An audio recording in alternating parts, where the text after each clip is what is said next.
It's time to turn our eye to business. Yuka Roy has joined us here in the studio. Great to see you. Donald Trump says the US doesn't need help from anyone to police the Strait of Hormuz, saying the reluctance of NATO members to get involved is, quote, a very foolish mistake.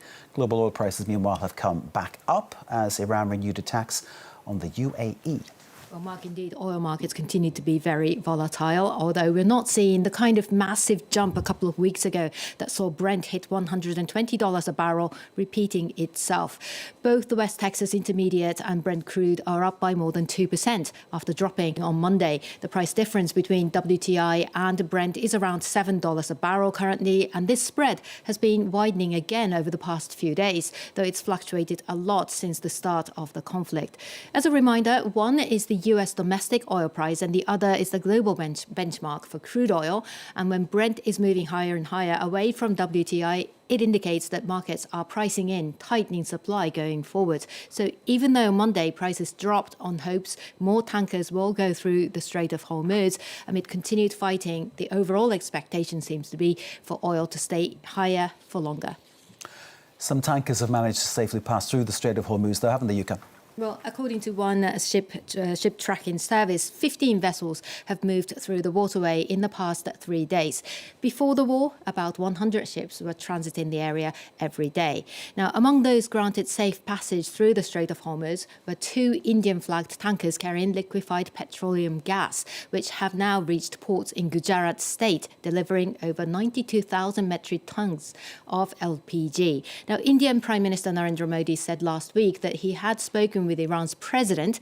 However, New Delhi denies discussing the release of 3 Iranian tankers seized in February in exchange for securing safe passage for its own ships.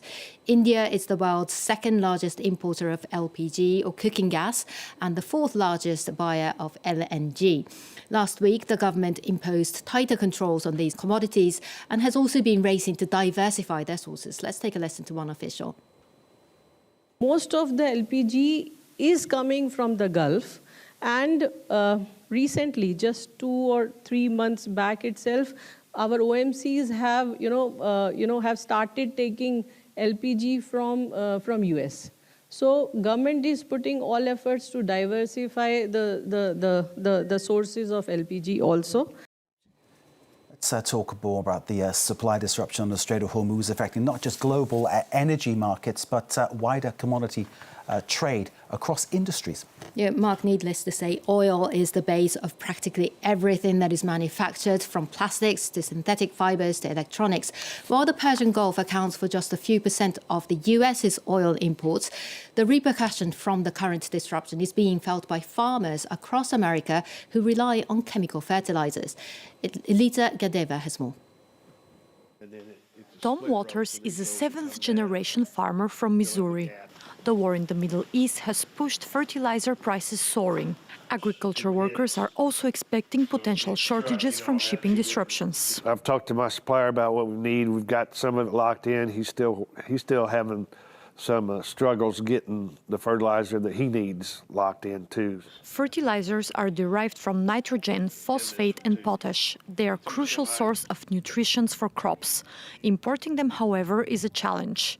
Iran has blocked traffic through the Strait of Hormuz, a choke point for 20% of the world's oil and natural gas. The Persian Gulf region is also a big exporter of nitrogen fertilizers. Last year, the United States imported about 15% of its fertilizers from the Middle East.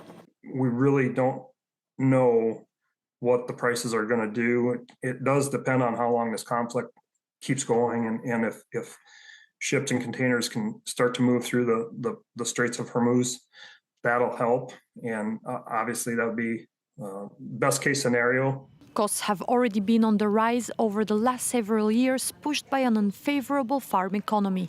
The current fertilizer crisis might force some to switch what they grow. Now, here in Europe, there's a new kid in town when it comes to online shopping. Well, we just can't get enough of online platforms, can we, when it comes to shopping? Even though we've been hearing a lot about the need to crack down on the likes of Shein and Temu. China's JD.com has launched a new online marketplace in France, Germany, the UK and 3 other European countries in a push to diversify beyond a soft domestic market and directly challenge Amazon's dominance. Luc Trago and our colleagues at France Télévisions tell us more. Could this be the service to knock Amazon off its perch? Chinese e-commerce giant Joybuy thinks it's in with a chance to take the top spot, rolling out in Europe on Monday with a catalogue of products from toys to homewares, electronics and food. Reactions in France, though, have been mixed. The idea of Chinese manufacture isn't exactly about respect for the environment or human rights. I'm trying to buy less on these platforms. We've got a lot of shops in our area. Parent company JD.com is relying on a model distributing quality products itself rather than just selling like Temu or Alibaba, unveiling major French brands at a showroom in Paris and more besides. There are Chinese brands like DJI, which are real bestsellers over there, and leading brands like Samsung. Joybuy is banking on building up its customers thanks to its robotic warehouses, 60 in France, to boost speed. The vendor is offering same-day delivery for orders before 11 a.m. and next-day service for orders after 11 p.m. and unlimited free deliveries for €3.99 a month. Profitability will come through increasing sales volumes and customer numbers. For one expert, though, there's a far more important aspect in taking the road to success. The deciding factor won't just be the level of service, because competitors like Amazon are good in that area, but the price. What price will these products be sold at? A quick look reveals earbuds like these €20 cheaper than on Amazon. However, this combination fridge-freezer is €100 more expensive than can be seen on the website of a French rival. Luc Trago there, and that's it from the business As desk. ever, an eye-opening business bulletin with Yuka. Thank you very much.